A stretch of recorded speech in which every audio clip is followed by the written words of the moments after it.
শাশ্বত ভারত কথার মধ্য দিয়ে চালিত সকলকে স্বাগত জানাই।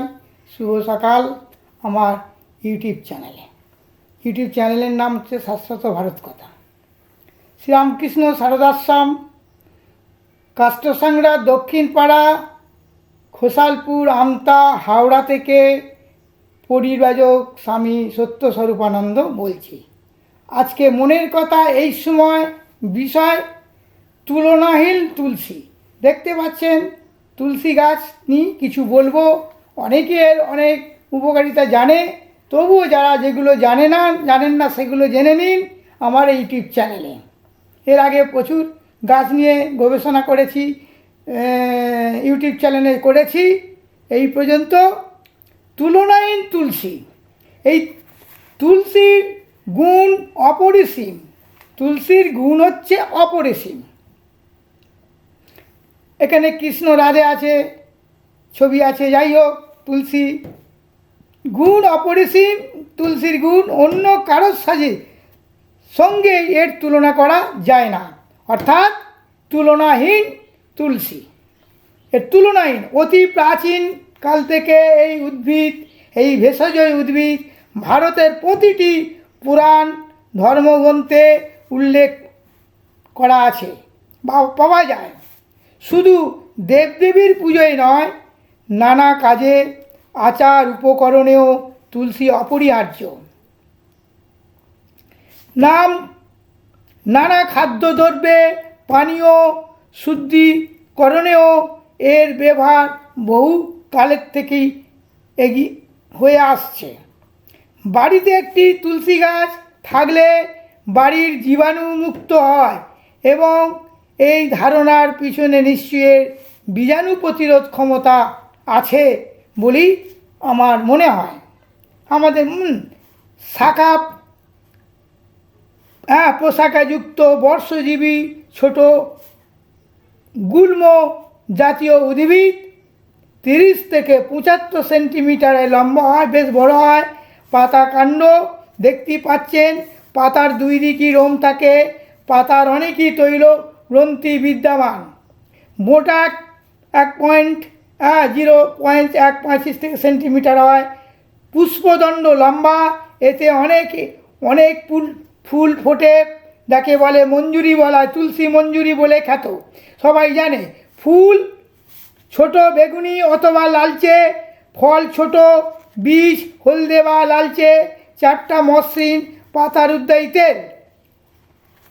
এছাড়াও প্লাইক্লোসাইটস এবং স্যাপেলিন নামক উপকার এখানে পাওয়া যায়। সংস্কৃতে মঞ্জুরিকা, সুরসা, হিন্দি ও বাংলায় তুলসী বলে। বৈজ্ঞানিক নাম হচ্ছে ওসিমাম স্যাটানাম। বৈজ্ঞানিক নাম বা সায়েন্টিফিক নেম ওসিমাম স্যান্টাম। গ্রিক শব্দ এটা, ও মানে গন্ধ, অর্থাৎ সুমিষ্ট গন্ধযুক্ত, এবং এর অর্থ পবিত্র গন্ধ।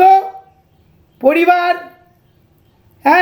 ল্যামিয়েসি সারা বা ফ্যামিলি বা পরিবার সারা ভারতই জন্মায়, চাষ করা হয়। এমনকি হিমালয়ের 1800 মিটার উচ্চজাত জন্মায়। সব জায়গায় হয়নি। আমি কেদার বদ্রীনাথ গেছিলাম, গঙ্গোত্রী বা কেদারনাথে যে পুজো হচ্ছে পুদিনা দিয়ে, সেখানে তুলসী সহজে দেখা যায় না। তবুও চাষ করলে হিমালয় হয়। ভারতের 9টি, সারা পৃথিবীতে 150 প্রজাতি আছে। 150 রকম তুলসী গাছ আছে। তুলসী নির্যাস বা গন্ধ থেকে একটি উদ্যায়ী তেল পাওয়া যায়। এই তেল থেকে নানা ঔষধ ও সুগন্ধি প্রসাধনী তৈরি করা হয়। পাতার রস সর্দি, কাশি, ব্রঙ্কাইটিস ইত্যাদি রোগ সারাতে এর ব্যবহার বিশেষ উল্লেখযোগ্য। পাতা জলে ফুটিয়ে সেই জল পান করলে জমা সর্দি উঠে আসে। চোখের ছানি হলে অল্প পরিমাণের রস ব্যবহার করলে উপকার হয়। এটি আবার হজমের গণ্ডগোলে পান করা যায়। পাতার রস সোহাগের খই গন্ধক সমভাবে মিশিয়ে যদি আমরা পাতিলেবুর রসে মিশে যে কোনো চর্মরোগ, দাঁত চুলকানি ইত্যাদি ভালো হয়ে যায়। একজিমা, কানের ব্যথার জন্য এই তুলসী পাতার রস যদি কানে 2-1 ফোঁটা দেওয়া যায়, কানের ব্যথা সেরে যাবেই যাবে। সবই যা কিছু বলছি পরীক্ষামূলক, গবেষণা করে। পাতার রসে কানের যন্ত্রণা তো প্রত্যেক দিন সকালে 1 চামচ পরিমাণ তুলসী পাতার রস সেবন করলে অর্শ, পুরাতন জ্বর, ব্যাধি এবং আমাশয়, অজীর্ণ ইত্যাদি রোগ সেরে যায়। সর্দি উঠে আসে, হাঁপানি, কষ্ট কমে যায়। পাতার কান্ত এলাচ গুঁড়ো দিয়ে মিশিয়ে খেলে ধাতু অর্থাৎ পুরুষের বীর্য পুষ্টি লাভ হয় এবং এর মূলের কান্ত পান করলে ম্যালেরিয়া রোগের উপশম হয়। পাতার রস পোকামাকড় যেমন বোলতা, ভিমরুল, বিছে ইত্যাদি দংশন করলে, কামড়ালে, হুল ফুটিয়ে দিলে জ্বালা যন্ত্রণা কমায় রস মিশিয়ে দিলে। তুলসীর আরেকটি প্রজাতি আছে রাম তুলসী, বন তুলসী, বৈজ্ঞানিক ওসিমাম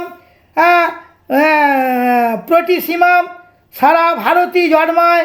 এর বীজ মূত্র বৃদ্ধিকারক। এর বীজ গরুর দুধের সঙ্গে মিশিয়ে শিশুদের খাওয়ালে বমন উদারময় ভালো হয়ে যায়। এটি প্রজাতি বাবুই তুলসী, দুলাল তুলসী, কৃষ্ণ তুলসী আর আমাদের রাধা তুলসী, যে সাদা শ্বেত তুলসী। আবার কর্পূর তুলসী দেখাবো সময় অপেক্ষা। এবং এই পাতার রস সর্দি, কৃমিনাশ, চর্মরোগ সারা। ওসিমাম, কিলমন্ড, এস্কিরি কাম আরেকটি প্রজাতির নাম, বাংলায় হচ্ছে কর্পূর তুলসী। এর থেকে কর্পূর পাওয়া যায়, বা কস্তুরীর মতো গন্ধ। এই আমি গাছ দেখাচ্ছি, এবং উত্তরপ্রদেশে, পশ্চিমবঙ্গে পাওয়া যায়। প্রথমেই দেখাচ্ছি সাদা তুলসী। আমার হাতে দেখবেন শ্বেত তুলসী, সাদা তুলসী। তারপরে দেখাচ্ছি কৃষ্ণ তুলসী। এখানে কৃষ্ণ তুলসী টবে আছে এই কৃষ্ণ পাতা, কৃষ্ণবর্ণ, বিভিন্ন বেগুনির কালার। অনেকেই চেনে, অনেকে দেখে নেই। আচ্ছা, তারপর হচ্ছে রাম তুলসী। দেখুন রাম তুলসীর পাতা, ওখানে তো রাম তুলসীর গাছ এখানে দেখানো আছে, বড় পাতা। ছোট গাছ বলে পাতাটা চওড়া আছে, রাম তুলসী। এবার আসুন যেটাকে আগে বলেছি কর্পূর তুলসী। ক্যাম্পুরা বা কস্তুরীর মতো দারুণ গন্ধ। অনেকে গোলক তুলসী বলে বৈষ্ণবেরা। ওখানে সবচেয়ে বড় গাছ লাগানো আছে। এই গাছের টবে আমি আমার এখানে ভেষজ উদ্যান রামকৃষ্ণ সারদাশ্রমে পরিদর্শন করবেন। আর বেশিক্ষণ বলা যাবে না। আর আরেকটি বলি, এই যে এটাকে কি বলা হচ্ছে, কর্পূর তুলসী বা গোলক তুলসী বা কস্তুরী, ক্যাম্পুরা।